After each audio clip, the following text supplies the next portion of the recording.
Então, terminou hoje uma etapa do julgamento dele, né? Hoje foi o último dia de julgamento, agora é aguardar o anúncio Essa história da pena.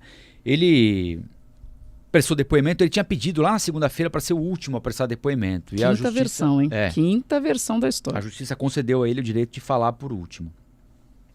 E aí ele chorou quando estava respondendo as perguntas da própria advogada, chorou e afirmou que bebeu excessivamente naquela noite. De acordo com o jornal Marca, que é o principal jornal de Madrid, ele chorou a ponto de ter dificuldade para completar as frases.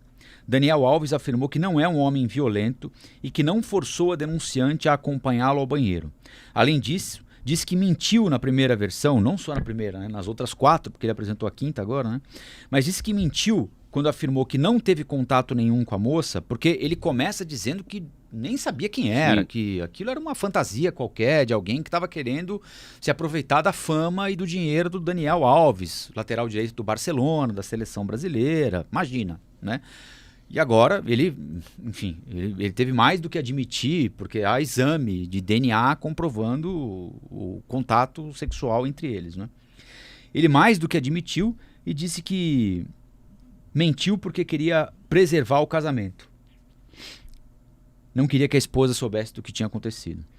Disse que só soube pela imprensa que estava sendo acusado de estupro e que está praticamente arruinado porque suas contas bancárias foram bloqueadas e ele perdeu todos os contratos que tinha.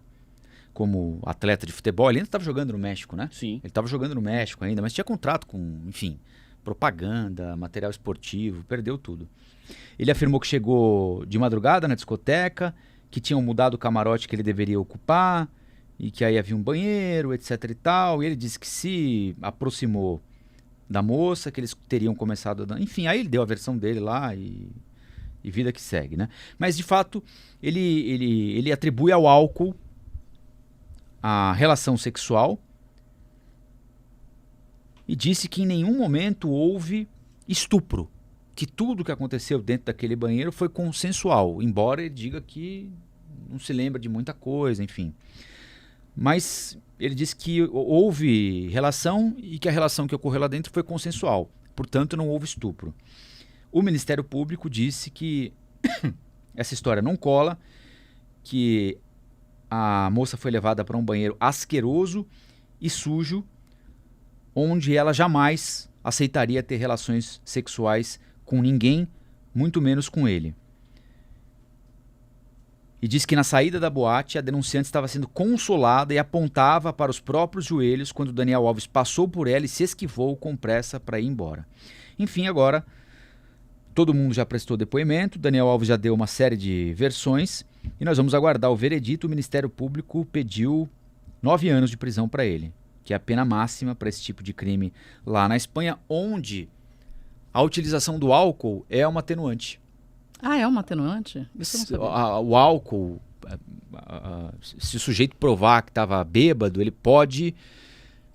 receber uma pena menor do que ele receberia se tivesse, em tese, com a consciência plena, cometido o crime de cara limpa, digamos assim. O que eu estava lendo nessa notícia hoje que eu achei interessante é que a defesa do Daniel contratou uma especialista para falar também do estresse pós-traumático que foi identificado no caso da menina, e que ela disse que isso não se comprovava com os dados que ela tinha levantado, tendo em vista, inclusive, que ela se recusou desde então a fazer um tratamento, um acompanhamento, a tomar medicamentos que poderiam ajudá-la nesse sentido. O duro sempre nessas histórias é que existe o lado dele, o lado dela e algo que aconteceu nesse meio aí, né? Eu acho que a vida de grandes celebridades, grandes jogadores, principalmente de grandes celebridades e jogadores, não deve ser fácil no sentido de a vida sexual é muito, muito ativa e demandada e provocada. Você tem acesso a coisas que mortais não têm. Que mortais não têm e ofertas incríveis e, enfim, mas nesse caso eu entendo, não, eu não entendo nada, eu não estou lá para advogar isso, mas do que a gente olha, do que foi apresentado,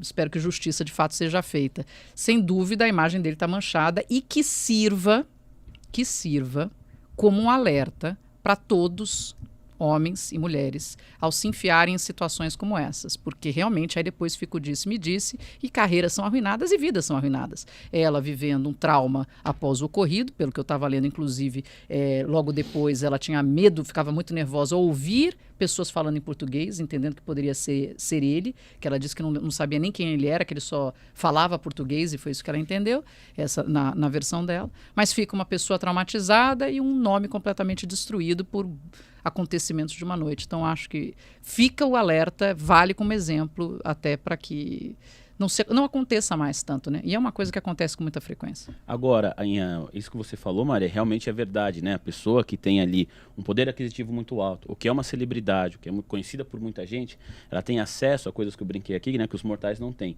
Mas ela não está acima da lei. De maneira nenhuma. Jamais. O crime que ele cometeu. Embora eles achem, né? Como ficou explícito no caso do Robinho, né? Pois é. O caso do Robinho é um caso muito exemplar, porque a polícia italiana teve autorização para instalar equipamento de escuta no carro do Robinho. Ou seja, tem a voz do Robinho no processo, o UOL teve acesso a esses áudios. Tem a voz do Robinho e tudo legal, a escuta autorizada pela justiça, está no processo. O jeito como eles se referem à moça, a forma como eles se referem ao que aconteceu naquela boate em Milão e a incapacidade deles de perceberem que eles tinham cometido um crime. Empatia nenhuma, absoluta. E a certeza absoluta de que não tinha problema nenhum, que estava tudo sob controle. Imagina, assim, tratando a coisa até com desdém, sabe? Como se fosse, sei lá, um caso qualquer. Tá me enchendo o saco aí, falando que eu estuprei uma moça. Sabe, assim, os caras acham... Não, você tá sendo fofo que fala moça, né? Essa é uma mina, é uma coisa praticamente. É incrível como o cara, de fato, começa a achar que ele tá em outro... Ele trabalha numa outra esfera, sabe assim? Que ele não é humano, né? Que ele pode tudo. É incrível, é isso que você falou mesmo.